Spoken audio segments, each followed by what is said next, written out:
കൂടുതൽ വാർത്തകളും വീഡിയോകളും കാണാൻ ഈ ചാനൽ സബ്സ്ക്രൈബ് ചെയ്യുക. കൂടെ ബെൽ ബട്ടൺ അമർത്തുക. നമസ്കാരം. ഏഷ്യ ലൈവ് ടിവിയുടെ എപ്പിസോഡിലേക്ക് എല്ലാ മാന്യപ്രേക്ഷകർക്കും ഹൃദയം നിറഞ്ഞ സ്വാഗതം. ഇതാണ് വിഷയം എന്താണെന്ന് വെച്ച് കഴിഞ്ഞാൽ, ഈ ലക്ഷണങ്ങൾ നിങ്ങൾക്കുണ്ടെങ്കിൽ അത്യുന്നതിലെത്തും എന്തൊക്കെയാണെന്നല്ലേ അതിലേക്ക് നടക്കാം. ലക്ഷണശാസ്ത്രത്തിൽ ഒരുപാട് കാര്യങ്ങൾ, അംഗാതിഥ്യ ലക്ഷണങ്ങൾ പറയുന്നുണ്ട്. ഓരോ ദിവസങ്ങൾ നമ്മൾ ജനിച്ചതനുസരിച്ച് ഓരോ ലക്ഷണങ്ങളൊക്കെ പറയുന്നുണ്ട്. നമ്മുടെ ആ ശൈലക്ഷണങ്ങളൊക്കെ അനുസരിച്ച് നമുക്ക് ഓരോ ഭാഗ്യങ്ങൾ വരാനിരിക്കുന്നതായിട്ട് മറുകളുടെയൊക്കെ സ്ഥാനങ്ങളും ഒക്കെ അനുസരിച്ച് ഒരുപാട് എപ്പിസോഡുകളൊക്കെ ഞാൻ ഈ ചാനലിൽ ചെയ്തിട്ടുണ്ട്. നമുക്ക് പൊതുവെ നമുക്ക് തന്നെത്താനെ അറിയാൻ പറ്റുന്ന മറുകിൻ്റെയൊക്കെ ആണെങ്കിൽ നമുക്ക് ഒരു ആളെ കണ്ടെങ്കിലേ അറിയാൻ പറ്റുള്ളൂ.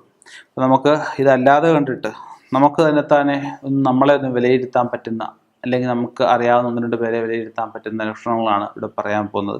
അതിൽ ഒരുപാട് ലക്ഷണങ്ങളൊക്കെ പറയുന്നുണ്ട്. അതിലൊരു 5-6 ഞാനിവിടെ പ്രതിപാദിക്കുന്നുള്ളൂ. നമുക്ക് ആദ്യത്തെ എന്ന് വെച്ച് കഴിഞ്ഞാൽ, ആഗ്രഹിച്ച വസ്തുക്കൾ എന്ത് തന്നെയായാലും നമ്മുടെ കയ്യിൽ സാമ്പത്തികം ഇല്ലെങ്കിൽ പോലും ചിലമിലൊക്കെ ആയാലും നമ്മൾ ഇരിക്കുന്നിടത്ത് വന്നു ചേരുന്ന അവസ്ഥയാണ് ആദ്യം. രണ്ടാമത് പറയുന്നത്, എത്ര വലിയ വിഷയങ്ങളുണ്ടായാലും അത് അധിക നാൾ നിൽക്കാതെ കെട്ടടങ്ങി പോകുന്ന അവസ്ഥ. മൂന്നാമത് പറയുന്നത്, നമ്മൾ പറയുന്ന വാക്കുകൾ മറ്റുള്ളവരെ കുറിച്ച് എന്തെങ്കിലുമൊക്കെ നമ്മൾ പറയുന്ന കാര്യങ്ങളൊക്കെ പെട്ടെന്ന് ഫലിക്കുന്ന അവസ്ഥകൾ. പിന്നെ അടുത്ത പറയുന്നത്, മറ്റുള്ളവരുടെ കാര്യങ്ങളൊക്കെ നമ്മൾ പലതും സ്വപ്നം കാണും, അതൊക്കെ അവരുടെ ജീവിതത്തിൽ നമ്മുടെ ജീവിതത്തിലൊക്കെ അവർ നടക്കുന്ന അവസ്ഥ. അടുത്ത പറയുന്നത്, ചെറിയ നഷ്ടങ്ങൾ സംഭവിച്ചിട്ട് അത് പിന്നീട് വലിയ ലാഭങ്ങളായിട്ട് മാറുന്ന അവസ്ഥകൾ.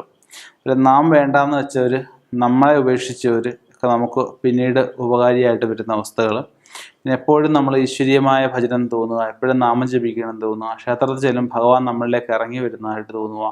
ഇതൊക്കെ നല്ല ചിന്തകളാണ്. ഒരു മറ്റുള്ളവരുടെ മനസ്സ് കണ്ട് പെരുമാറുന്ന അവസ്ഥ, എപ്പോഴും നല്ല കാര്യങ്ങൾ ചിന്തിക്കുക, നല്ല കാര്യങ്ങൾ പ്രവർത്തിക്കുക. ഇങ്ങനെയൊക്കെ ഉള്ളവർക്കാണെങ്കിൽ ഇപ്പോഴല്ലെങ്കിൽ പിന്നെ വലിയ താമസമില്ലാതെ തന്നെ നമുക്ക് വലിയ ഉയർച്ചയ്ക്കുള്ള സാധ്യതകൾ കാണുന്നുണ്ട്. അപ്പം ഇങ്ങനെയൊക്കെ കാര്യങ്ങൾ ഉണ്ടായിട്ടും നമുക്കൊരു ഗതിയില്ല എന്നൊരിക്കൽ തീർച്ചയായിട്ടും നല്ലൊരു ജ്യോതിഷനെ കണ്ട് ജാതകപ്രകാരം കുടുംബപരമായിട്ട് എന്തെങ്കിലും ദോഷങ്ങളുണ്ടെങ്കിൽ അതിന് പ്രതിവിധി ചെയ്ത് മുന്നോട്ട് പോവുക.